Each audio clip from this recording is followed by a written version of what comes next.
Radhe Radhe. Wisdom channel में आप सबका स्वागत है। तो आज हम सुनेंगे शुक्रवार संतोषी माता के व्रत की कथा। और अगर आपको ये कथा पसंद आए तो प्लीज़ इसको लाइक शेयर ज़रूर कीजिएगा और प्लीज़ मेरे चैनल को सब्सक्राइब कीजिएगा और कमेंट में राधे राधे ज़रूर लिखिएगा। तो एक समय की बात है, एक बुढ़िया थी और उसके 7 बेटे थे। 6 बेटे कमाने वाले थे और एक काम नहीं करता था।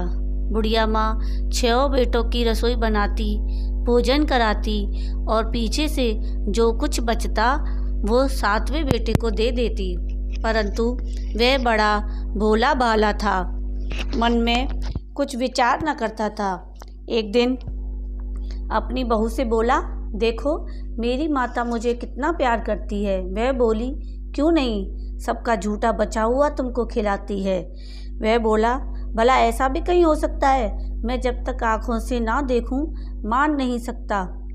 बहू ने हंसकर कहा, तुम देख लोगे तब तो मानोगे। कुछ दिन बाद बड़ा त्योहार आया। घर में 7 प्रकार के भोजन और चूरमा के लड्डू बने। वह जांचने को सिर दर्द का बहाना बनाकर पतला कपड़ा सिर पर ओढ़कर रसोई में सो गया और कपड़े में से सब देखता रहा। 6 भाई भोजन करने आए। उसने देखा माँ ने उनके लिए सुंदर सुंदर आसन बिछाए हैं, 7 प्रकार की रसोई परोसी।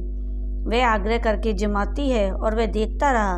6 भाई जब भोजन करके उठे तब माँ ने उनकी झूठी थालियों में से लड्डुओं के टुकड़े को उठाया और एक लड्डू बनाया।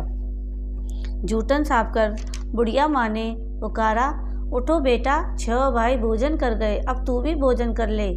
वह कहने लगा, माँ मुझे भोजन नहीं करना, मैं परदेश जा रहा हूँ। माता ने कहा, कल जाता है तो आज जा। वह बोला, हाँ हाँ आज ही जा रहा हूँ। यह कहकर वह घर से निकल गया। चलते समय बहू की याद आई तो वह गौशाला में उपले थाप रही थी।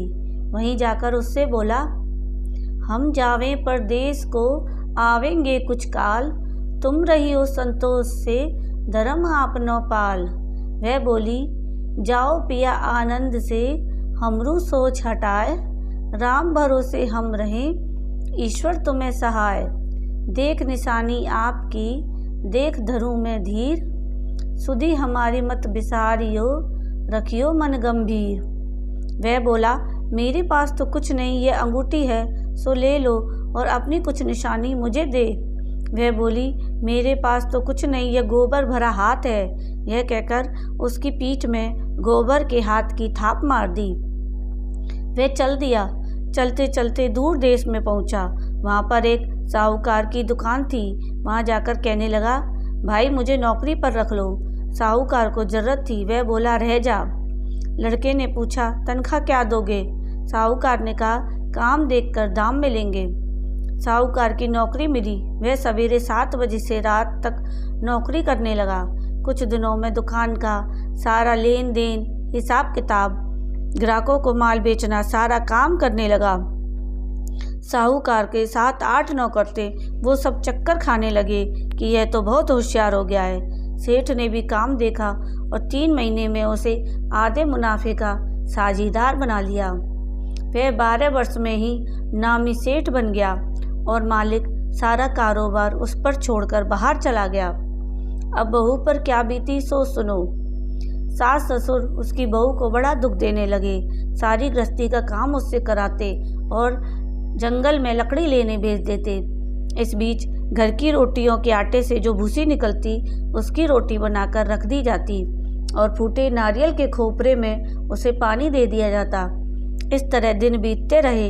एक दिन वह लकड़ी लेने जा रही थी कि रास्ते में बहुत सी स्त्रियां संतोषी माता का व्रत करती दिखाई दी।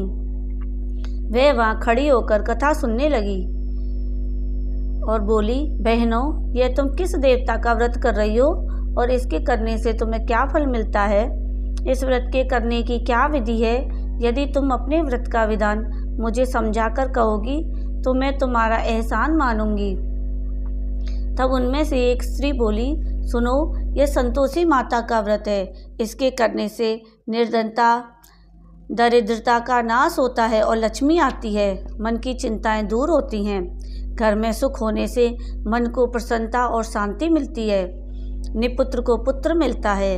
प्रीतम बाहर गया हो तो जल्दी आ जाता है। कुंवारी कन्या को मनपसंद वर मिलता है।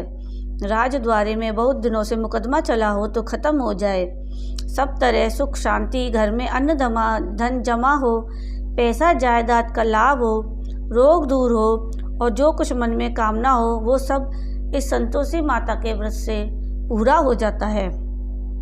वह पूछने लगी, यह व्रत कैसे किया जाए, यह भी बताओ तो बड़ी कृपा होगी। वो स्त्री कहने लगी, 1.25 रुपये का गुड़ चला लेना, इच्छा हो तो 5.25 रुपये का लेना या 11.25 रुपये का भी सहूलियत अनुसार लेना। बिना परेशानी, श्रद्धा और प्रेम से जितना बन सके सवाया लेना। 1.25 रुपये से 5.25 रुपये और इससे भी ज़्यादा शक्ति और भक्ति अनुसार लें। हर शुक्रवार को निराहार रह कथा कहना और सुनना। इसके बीच क्रम टूटे नहीं, लगातार नियम का पालन करना। सुनने वाला कोई ना मिले तो घी का दीपक जला उसके आगे जल के पात्र को रख कथा कहना, परंतु नियम न टूटे। जब तक कार्य सिद्ध ना हो नियम पालन करना और कार्य सिद्ध हो जाने पर ही व्रत का उद्यापन करना। 3 मास में माता फल पूरा करती है। यदि किसी के खोटे ग्रह हो तो भी माता 1 वर्ष में अवश्य कार्य को सिद्ध करती है। कार्य सिद्ध होने पर ही उद्यापन करना चाहिए, बीच में नहीं। उद्यापन में 2.5 सेर आटे का खाजा और इसी परिमाण से खीर और चने का साग करना। 8 लड़कों को भोजन कराना। जहाँ तक मिले देवर, जेठ, भाई, बंधु और कुटुंब के लड़के लेना। ना मिले तो रिश्तेदार और पड़ोसियों के लड़के बुलाना, उन्हें भोजन कराना।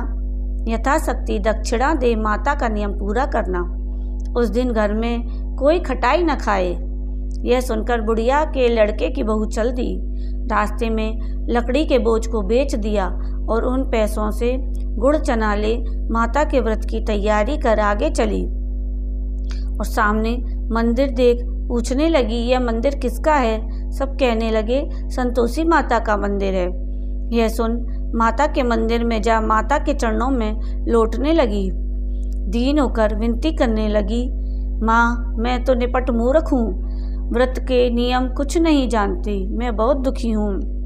हे जगत जननी माता, मेरा दुख दूर करें, मैं तेरी शरण में हूँ। माता को दया आई। एक शुक्रवार बीता कि दूसरे शुक्रवार को ही उसके पति का पत्र आया और तीसरे को उसका भेजा हुआ पैसा भी आ गया। यह देख जेठानी मुंह सिकोड़ने लगी, इतने दिनों में पैसा आया, इसमें क्या बड़ी बात है। लड़के ताने देने लगे, काकी के पास अब पत्र आने लगे, रुपया आने लगा, अब तो काकी की खातिर बढ़ेगी, अब तो काकी बुलाने से भी नहीं बोलेगी। बेचारी सरलता से कहती, भैया पत्र आए, रुपया आए तो हम सबके लिए अच्छा है। ऐसा कहकर आंखों में आंसू भरकर संतोषी माता के मंदिर में आ मातेश्वरी के चरणों में गिरकर रोने लगी। माँ, मैंने तुमसे पैसा नहीं मांगा, मुझे पैसे से क्या काम, मुझे तो अपने सुहाग से काम है। मैं तो अपने स्वामी के दर्शन और सेवा मांगती हूँ। तब माता ने प्रसन्न होकर कहा, जा बेटी, तेरा स्वामी आएगा। यह सुन खुशी से बावली हो घर में जा काम करने लगी। अब संतोषी माँ विचार करने लगी, इस भोली पुत्री से मैंने कह तो दिया तेरा पति आएगा, पर आएगा कहाँ से? वह तो स्वप्न में भी इसे याद नहीं करता, उसे याद दिलाना मुझे जाना पड़ेगा। इस तरह माता बुढ़िया के बेटे के पास जा स्वप्न में प्रकट हो कहने लगी, साहूकार के बेटे सोता है या जागता है? वह बोला, माता सोता भी नहीं हूँ, जागता भी नहीं हूँ, बीच में ही हूँ, कहो क्या आज्ञा है? माँ कहने लगी, तेरा घर बार कुछ है या नहीं? वह बोला, मेरा सब कुछ है माता, माँ बाप भाई बहन बहू, क्या कमी है? तो माँ बोली, भोले पुत्र, तेरी स्त्री घोर कष्ट उठा रही है, माँ बाप उसे दुख दे रहे हैं, वह तेरे लिए तरस रही है और तू उसकी सुधि ले। वह बोला, हाँ माता, यह तो मुझे मालूम है, परंतु मैं जाऊं तो कैसे जाऊं? परदेश की बात है, लेन देन का कोई हिसाब नहीं, कोई जाने का रास्ता नज़र नहीं आता, कैसे चला जाऊं? माँ कहने लगी, मेरी बात मान, सवेरे नहा धोकर संतोषी माता का नाम ले, घी का दीपक जला, दंडवत कर दुकान पर जा बैठना। देखते देखते तेरा लेन देन सब चुक जाएगा, जमा माल बिक जाएगा, सांझ होते होते धन का ढेर लग जाएगा। सुबह सवेरे वह जल्दी उठ उसने लोगों से अपने सपने की बात कही तो वे सब उसकी बात अनसुनी कर दिल लगी उड़ाने लगे कि कहीं सपने भी सच होते हैं। एक बूढ़ा बोला, देख भाई, मेरी बात मान, इस प्रकार सांच झूठ करने के बदले देवता ने जैसा कहा वैसा ही करने में तेरा क्या जाता है। वह बूढ़े की बात मान स्नान कर संतोषी माँ को दंडवत कर घी का दीपक जला दुकान पर जा बैठा। थोड़ी देर में वह क्या देखता है कि देने वाले रुपया लाए, लेने वाले हिसाब लेने लगे। कोठे से भरे सामानों खरीदार नकद दाम में सौदा करने लगे। शाम तक धन का ढेर लग गया। माता का चमत्कार देख प्रसन्न हो मन में माता का नाम ले घर ले जाने के वास्ते गहना कपड़ा खरीदने लगा और वहाँ के काम से निपट कर वह घर को रवाना हुआ।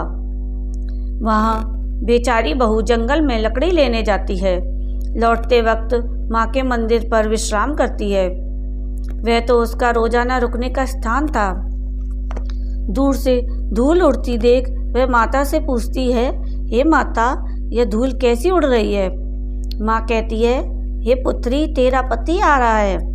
अब तू ऐसा कर, लकड़ियों के 3 बोझे बना, एक नदी के किनारे रख, दूसरा मेरे मंदिर पर और तीसरा अपने सिर पर रख। तेरे पति को लकड़ी का गट्ठा देखकर मोह पैदा होगा। वह वहाँ रुकेगा, नाश्ता पानी बना खाकर माँ से मिलने जाएगा। तब तू लकड़ियों का बोझ उठाकर घर जाना और बीच चौक में गट्ठा डालकर 3 आवाज़ जोर से लगाना। लो सासू जी, लकड़ियों का गट्ठा लो, भूसी की रोटी दो और नारियल के खोपरे में पानी दो। आज कौन मेहमान आया है? माँ की बात सुन बहू बोली, अच्छा माता, कहकर प्रसन्न हो लकड़ियों के 3 गट्टे ले आई। एक नदी के तट पर, एक माता के मंदिर पर रखा। इतने में ही एक मुसाफिर आ पहुंचा। सूखी लकड़ी देख उसकी इच्छा हुई कि अब यहीं विश्राम करे और भोजन बना खाकर गांव जाए। इस प्रकार भोजन बना विश्राम कर वह गांव को गया। सबसे प्रेम से मिला। उसी समय बहू सिर पर लकड़ी का गट्ठा लिए आती है। लकड़ी का भारी बोझ आंगन में डाल जोर से 3 आवाज़ देती है। लो सासू जी, लकड़ी का गट्ठा लो, भूसी की रोटी दो, नारियल के खोपड़े में पानी दो। आज कौन मेहमान आया है? यह सुनकर सास बाहर आ अपने दिए हुए कष्टों को भुलाते हुए कहती है कि बहू, ऐसा क्यों कहती है? तेरा मालिक ही तो आया है। आ बैठ, मीठा भात खा, भोजन कर, कपड़े गहने पहन। इतने में आवाज़ सुन उसका स्वामी बाहर आता है और अंगूठी देख व्याकुल हो माँ से पूछता है, माँ, ये कौन है? तो माँ कहती है, बेटा, यह तेरी बहू है। आज 12 वर्ष हो गए तू जब से गया है, तब से सारे गांव में जानवर की तरह भटकती फिरती है। काम काज घर का कुछ नहीं करती, 4 समय खाकर आ जाती है। अब तुझे देखकर भूसी की रोटी और नारियल के खोपरे में पानी मांगती है। वह लज्जित हो बोला, ठीक है माँ, मैंने इसे भी देखा और तुम्हें भी देखा है।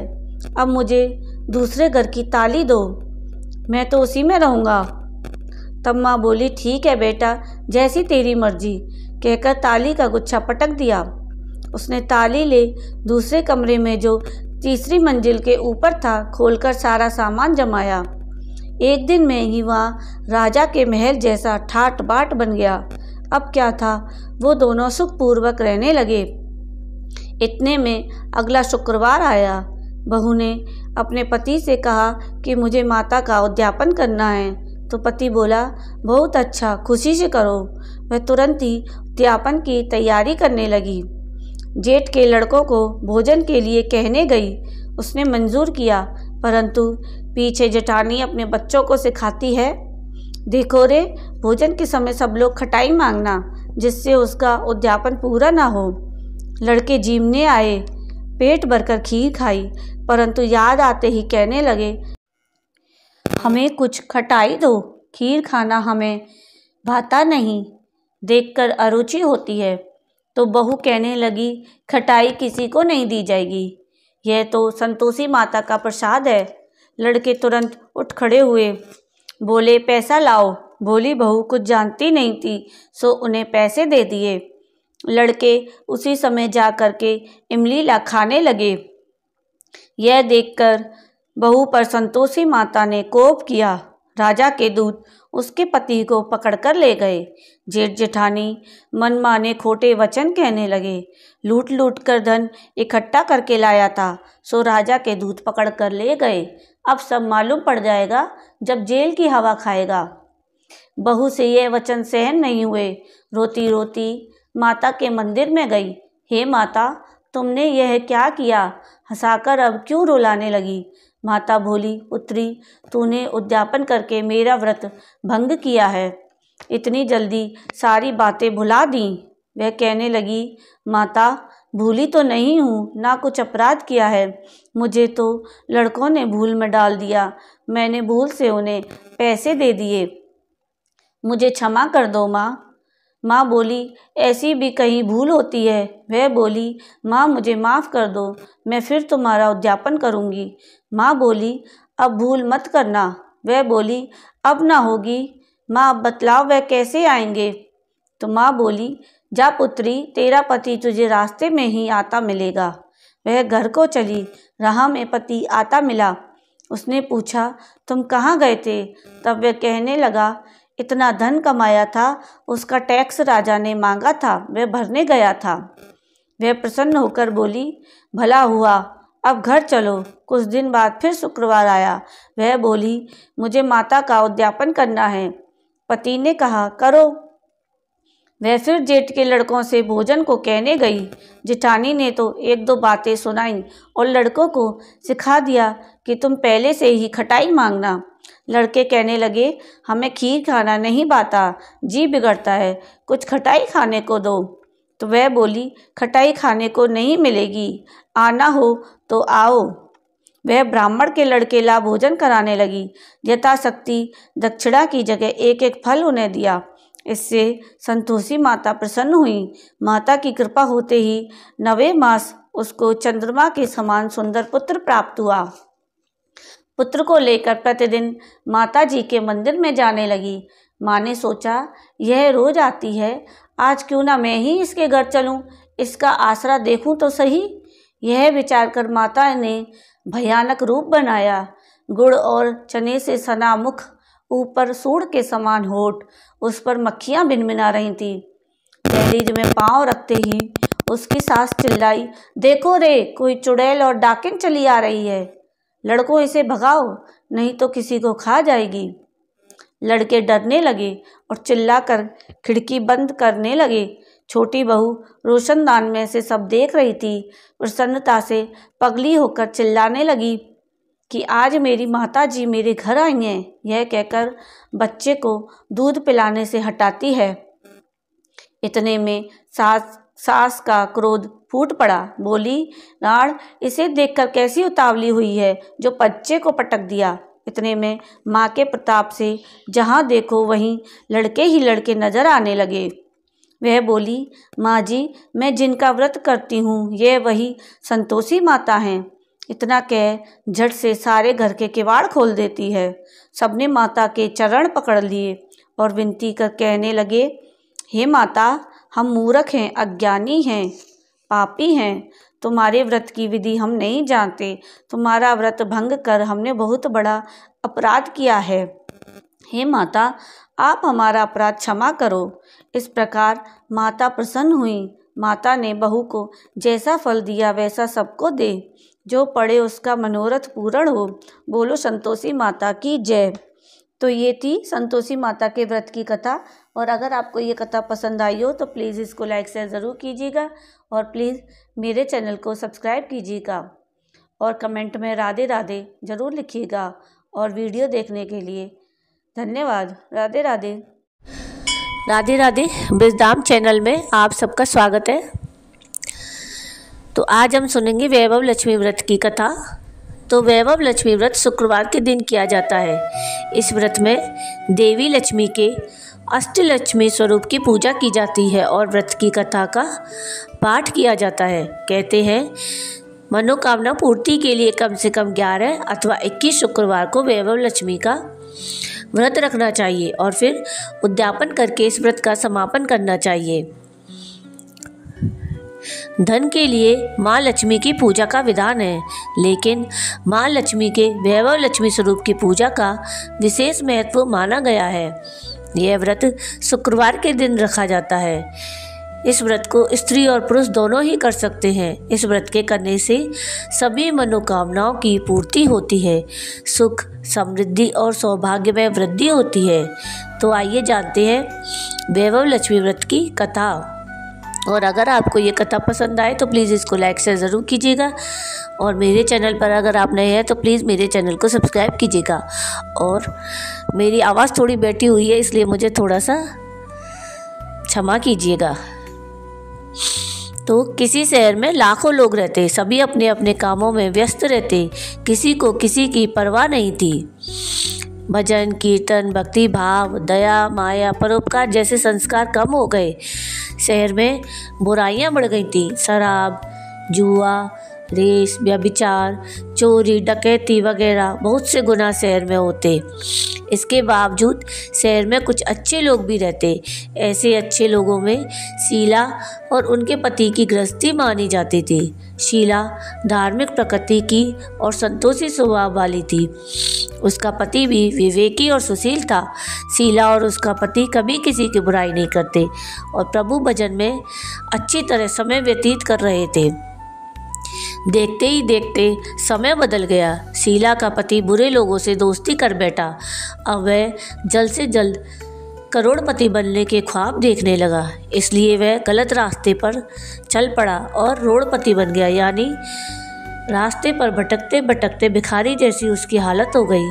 शराब, जुआ, रेस, चरस, गांजा वगैरह सभी बुरी आदतों में शीला का पति फंस गया। दोस्तों के साथ उसे शराब की आदत हो गई। इस प्रकार उसने अपना सब कुछ रेस और जुए में गंवा दिया। शीला को पति के बर्ताव से बहुत दुख हुआ, किंतु वह माता लक्ष्मी पर भरोसा कर सब कुछ सहने लगी। वह अपना अधिकांश समय माँ लक्ष्मी की भक्ति में बिताने लगी। अचानक एक दिन दोपहर को उसके द्वार पर किसी ने दस्तक दी। तो शीला ने द्वार खोला तो देखा कि एक माँ जी खड़ी थी। उनके चेहरे पर अलौकिक तेज निखर रहा था। उनकी आंखों में से मानो अमृत बह रहा था। उनका भव्य चेहरा करुणा और प्यार से छलक रहा था। उनको देखते ही शीला के मन में अपार शांति छा गई। शीला के रोम रोम में आनंद छा गया। शीला उन माँ जी को आदर के साथ घर में ले आई। घर में बिठाने के लिए कुछ भी नहीं था, अतः शीला ने सकुचाकर एक फटी चद्दर पर उनको बिठाया। माँ जी बोली, क्यों शीला, मुझे पहचाना नहीं? हर शुक्रवार को लक्ष्मी जी के मंदिर में भजन कीर्तन के समय मैं भी आती हूँ। इसके बावजूद शीला को समझ नहीं पा रही थी। फिर माँ जी बोली, तुम बहुत दिनों से मंदिर नहीं आई तो मैं तुम्हें देखने चली आई। माँ जी के अति प्रेम भरे शब्दों से शीला का हृदय पिघल गया। उसकी आंखों में आंसू आ गए और वह बिलक बिलक कर रोने लगी। माँ जी ने कहा, बेटी, दुख सुख तो धूप और छाँव जैसे होते हैं, धैर्य रखो, मुझे अपनी परेशानी बता। माँ जी के व्यवहार से शीला को काफ़ी संबल मिला और सुख की आस में उसने अपने माँ जी को सारी कहानी कह सुनाई।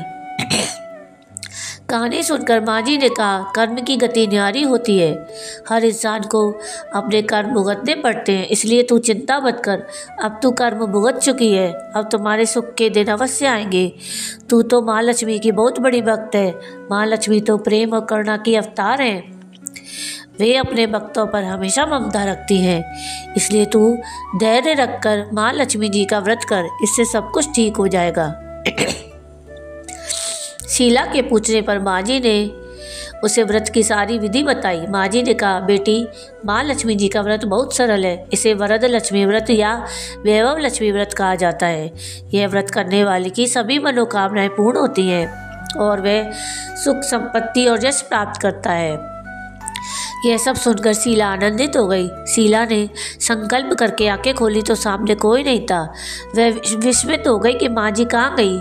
शीला को तत्काल यह समझते देर न लगी कि माँ जी और कोई नहीं, साक्षात लक्ष्मी जी ही थी। दूसरे दिन शुक्रवार था। सवेरे स्नान कर स्वच्छ कपड़े पहनकर शीला ने माँ जी द्वारा बताई गई विधि से पूरे मन से माता लक्ष्मी का व्रत किया और आखिरी में प्रसाद वितरण हुआ। यह प्रसाद पहले उसने अपने पति को खिलाया। प्रसाद खाते ही पति के स्वभाव में फर्क पड़ गया। उस दिन उसने शीला को मारा नहीं। शीला को बहुत आनंद हुआ।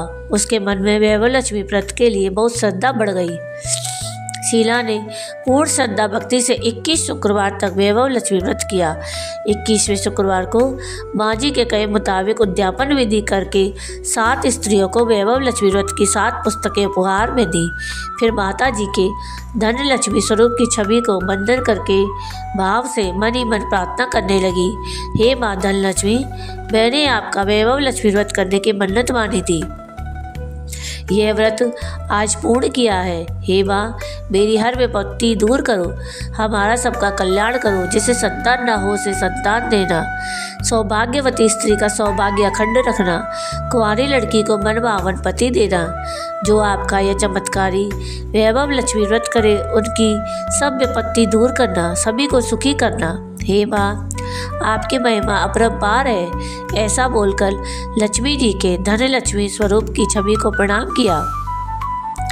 व्रत के प्रभाव से शीला का पति अच्छा आदमी बन गया और कड़ी मेहनत करके व्यवसाय करने लगा। उसने तुरंत शीला के गिरवी रखे गहने भी छुड़ा लिए। घर में धन की बाढ़ सी आ गई। घर में पहली जैसी सुख शांति छा गई। वैभव लक्ष्मी व्रत का प्रभाव देखकर मोहल्ले की सारी स्त्रियां विधि पूर्वक वैभव लक्ष्मी व्रत करने लगी। तो ये थी वैभव लक्ष्मी व्रत की कथा। अगर आपको ये कथा पसंद आई हो तो प्लीज़ इसको लाइक शेयर ज़रूर कीजिएगा और प्लीज़ मेरे चैनल को सब्सक्राइब कीजिएगा और कमेंट में राधे राधे ज़रूर लिखिएगा। और मेरी आवाज़ के लिए मुझे माफ़ कीजिएगा, मुझे थोड़ा सा जुकाम हुआ है इसलिए आवाज़ थोड़ी सी ख़राब आ रही है। तो वीडियो देखने के लिए थैंक यू। राधे राधे।